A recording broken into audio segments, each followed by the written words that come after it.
So there's some images here.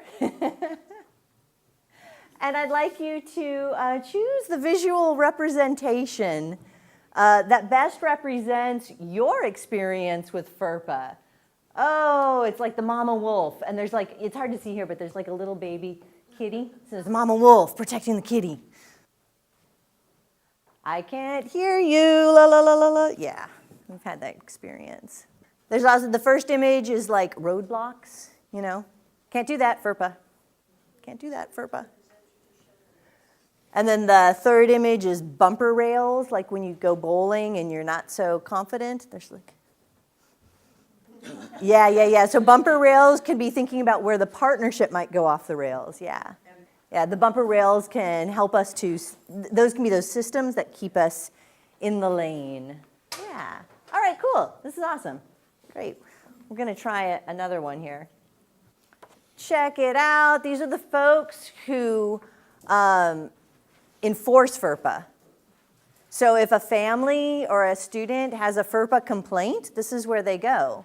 But guess what? They don't want Ferpa complaints, so they want to help you not violate Ferpa. They have a ton of resources. They have a ton of training. You can browse by audience. So I'm a K-12 school official. They have an amazing FAQ, and you can contact them to ask a question. There's also a really cool national organization that we're a part of that is called the National Alliance for College in High School. College in high school, because nobody can agree on if it's concurrent enrollment or dual enrollment or early college or whatever. And they have a lawyer who specializes in Ferpa and dual enrollment. He reviewed this, so I feel confident giving it to you.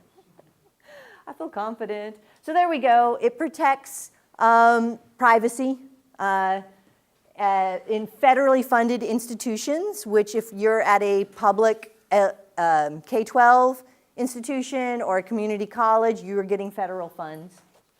This is the part that confuses folks about, you know, they're minors, but they're in college. When a student is in not college, elementary school, middle school, high school, and they are under 18, I think we said parents throughout, please read that as parents or guardians, they have the Ferpa rights, okay? They can call up the teacher. They can call up the counselor. They have the Ferpa rights for their student. Unless it's, so when a student turns 18, they have their own rights over their own privacy, or when they enroll in a college class. East Los Angeles College does a college class for 8th graders that's an intro to robotics. For the purposes of that class, those students have their own privacy rights. It's kind of cool. Like, it's like, okay, we trust you. Yeah, it's your rights, your privacy rights. There is this other thing though. If a parent or guardian claims that student as a dependent, they can ask the college directly for information. So, okay, so we can't hand out, you know, information all over the place. That's good. You know, like, we'd like that. But when can we share data with each other? We need to, so there's plenty of ways. So one way is when we have a written consent, also called a Ferpa waiver from the student. Some colleges, like Monterey Peninsula, have a Ferpa consent or a Ferpa disclosure form as part of their dual enrollment process. Pretty sweet. You have to be very specific on there who is sharing information with whom, okay? So in particular, students who have disabilities may want their special ed instructor at the high school to be able to talk to their college instructor. They might want that. In that case, they need to write that in there. Yeah, but and we have 2 samples on our website. We have Monterey's because you were kind enough to send it to me last year. And we also have a federal one as well. And that resource page I showed you has tons of stuff. So this is a great question. So the question stems from a real situation where a parent showed up with a Ferpa waiver form and gave it to the instructor and then started making a lot of demands. So we have a section on here about communication and FERPA. And what many partnerships do is they have a single point of contact for all parents. And I also want to stress that having parents come in and make these demands tends to be on the rare side. It happens more if you're teaching a high school class than if you're teaching a college class. But it's still you're not going to, don't anticipate this is going to be happening all the time. But so many partnerships designate a single point of contact, usually the college coordinator, and anybody who shows up anywhere, anytime, send them to there, even if they have a FERPA waiver, and they shouldn't have the FERPA waiver. Who should have the FERPA waiver? The student, because it's the student who's waiving their rights, okay? So send them to, you guys make your own policy with your partnership that says exactly that. And maybe you might want to go into as much detail that says, the student has to be present, and the instructor can share only things that the student has said. Yeah, you can tell them that. So then the conversation would be very awkward. Can I share your grades with your auntie who's sitting right here? Yes, okay, these are their grades. Yeah, so the parent, the college student, regardless of their age, can sit down and have that conversation with the parent present. But again, I wouldn't do that without a FERPA form, because we don't know how much coercion is going on. I mean, it's just weird, right? Like, can we just get above board and do the paperwork, okay? Like, and again, I would say I would suggest that your partnership decide who the point of contact is, and that the parent understands that they're not supposed to just show up at your classroom. They can go to the coordinator can set up a meeting. Maybe they want more people there. Maybe they want the high school counselor there. That's all cool. But let's make it normal and not like some weird ambush. So your best thing is a written FERPA waiver, a FERPA disclosure form. That is golden, and it needs to be as specific as possible. And it's also acknowledging that it is the student who's making this decision. Okay. There are exceptions. We're going to go over those. And then health and safety is the biggest exception and call out. If there's a 911 situation, if somebody starts having an epileptic seizure in your class, you are not violating FERPA by calling 911 or by calling the principal or by calling law enforcement. That's fine. Do that. Yeah. Don't be scared of doing that. So the exceptions are on the back side of this. And we're not going to get into the nitty-gritty of these because you have the best website in the country on FERPA, and they can get into the nitty-gritty. But the first thing is directory information. So FERPA is designed to protect what we call PII. What does that stand for? 5 points to anybody who can tell. Personable identifiable information. Social security number. You can't share that. But school, K-12 institutions do share certain directory information. So do colleges. And that is like your name and your address. And we're going to share it with college recruiters. And they send out a letter at the beginning of the year telling families about that, and then they do it. That big stack of paper, if you're a parent that you get and you go, sign, it's in there somewhere. The next one is with school officials. So high school instructor can talk to the high school counselor. But it has to have like an education focus. So the high school instructor actually can't talk to the high school counselor and say, oh my God, that kid is such a pain in the whatever, unless it has something to do with a behavior issue that you're trying to solve. But if you're just like gossiping or whatever, no, you can't do that actually. You're violating FERPA. No one's gonna prosecute you. Probably, I say that, probably. Other schools or institutions, again, this goes out in the directory information, but if a student is applying to another school, like they do in dual enrollment, you can share certain data with that school. And it's related to the application and the enrollment. Audits and evaluations, this is good for you guys. Audits and evaluations, we can share data if we're doing an evaluation of a program, like a dual enrollment program, okay? So you can share that. You have to follow research protocols and you have to destroy the data after a certain amount of time.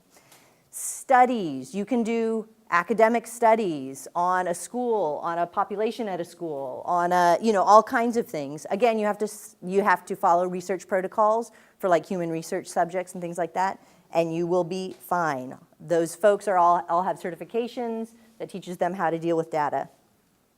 And then health and safety in the case of any kind of emergency, of course. And we talked, actually in my last session, we talked about Title IX trainings at colleges.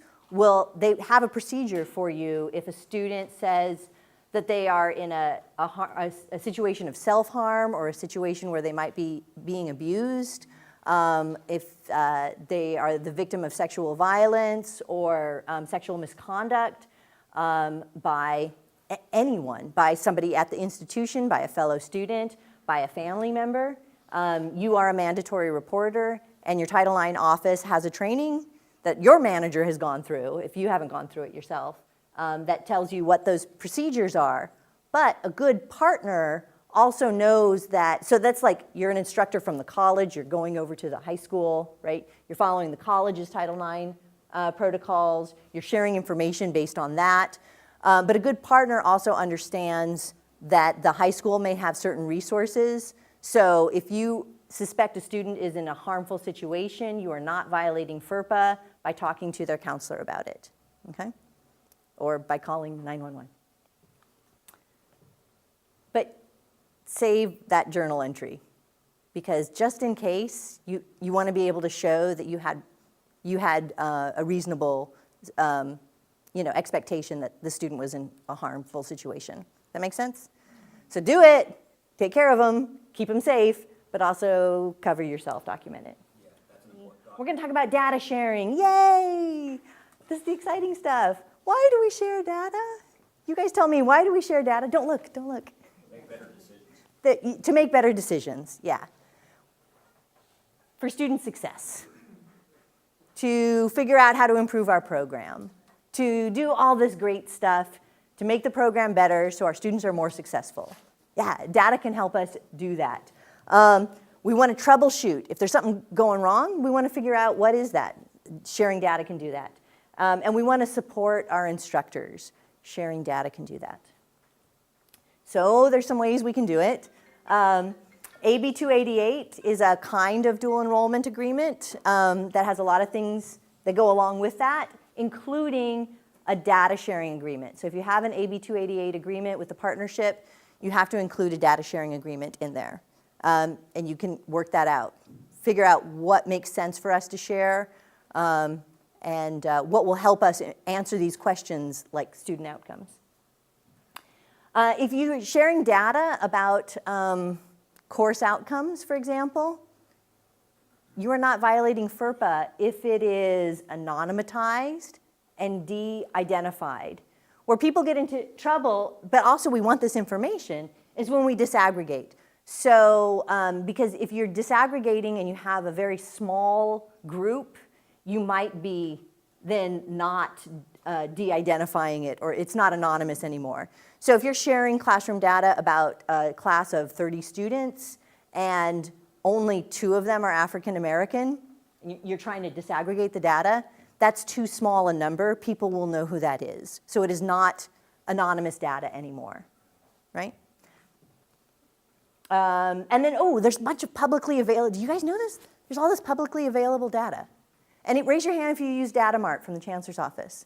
What about the dashboard? Our K-12 partners? Yay, the dashboard. Okay, we're going to talk about that a little bit. And then we can talk to each other. There's all kinds of amazing ways. So one of the most intensive partnerships that's cross-institutional, national model, is Long Beach. Long Beach Unified School District, Long Beach City College, and CSU Long Beach, right?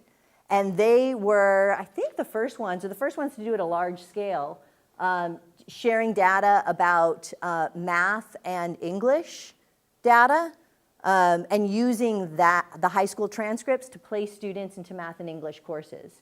And this also had tremendous impact on scheduling. They knew how many sections to offer of what class because they had the data of the incoming freshmen.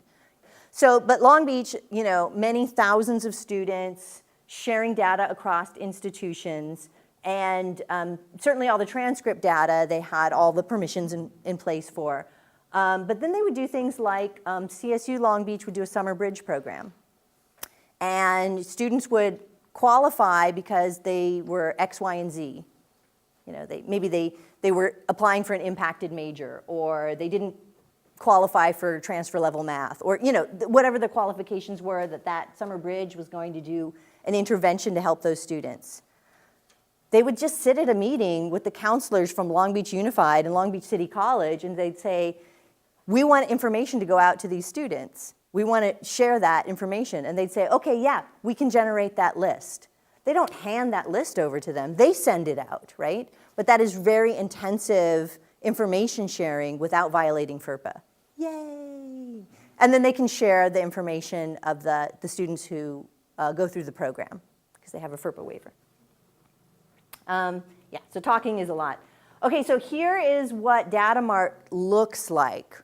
And a dear friend of mine who's kind of a genius did a tutorial. So on the slide, if you click here, it will take you through a tutorial of how to use Data Mart. So for dual enrollment purposes, you go through Data Mart. It can give you your college. You can look up a neighboring college. You can look up the whole district. And you can drill down by enrollment status by term. So what is the enrollment status that you were looking for dual enrollment students? What are they called in the Data Mart system? You know, when I say it, you're going to go, oh. Yeah, you do. You know. Are they full-time? Part-time. Part-time, what kind of admit? Special. Part-time special admit. Part-time special admit. And then here's an example from El Camino. So this is really nice how she did this for us. It's the student count, raw numbers, and then percentage of the whole. And then she did it for spring 2017 and spring 2018. Spring has lower enrollments generally. But you can see these are the enrollment statuses. First-time students, first-time transfer students, returning students, continuing students, uncollected or unreported, special admit. That's your dual enrollment students. There's also, if you click on that link right there, there is a tutorial to take you through the dashboard. This is on the K-12 side. So college accountability measures, student dashboard. It will tell you how many students the high school is reporting who have earned dual enrollment credit. There also might be challenges there, right? Because if the high school is relying on students to bring in their transcripts of completed courses, they're probably going to be undercounting. So incomplete, not as good as we like, but it's something and it's publicly available, so that's cool. There's also AB 288 reports. We haven't seen them out from the Chancellor's office yet, but they should be coming out soon. I got my hands on one for LA, and LA's got 19 colleges. This is 9 of them from multiple different districts. And there's also outcomes data, but this is just the demographics because AB 288 is supposed to be serving underserved students. So if you look at it, this big giant blue thing, that's Latino students. That's interesting. African American students, 4%. Anybody happen to know what percentage of people in Los Angeles are African American? 10, 11%, something like that. I don't know if that's also the under 18 population as well, but I think it's safe to assume that. So maybe they're doing a really good job reaching out to Latino students. They're not doing a great job reaching out to African American students. White students, 2%. They're a lot more than 2% white students in LA, I promise you. But look at this, check it out. Where's the unknown? Unknown, 12%. Okay, so a lot of people are just not reporting. Okay, so what if that 12% is mostly African American? That'd be interesting. So again, the data is not complete, but it gives us some kind of an idea of something. And then there's lots of homegrown data. I'm going to give you one more handout, and then we're going to wrap up. Can somebody get it for me? It is in my bucket right there, right behind you, yeah, the El Camino one. Yeah, thank you. So El Camino, they just did their own data. They said a bunch of instructors were like, we're not sure about this dual enrollment thing. And they said, no, students are doing really well. They're doing great. And they said, I don't know. And they said, well, let's give you some outcomes data. And so they did. And so we'll leave you with that report. That is also going to go on the website. Thank you guys very much.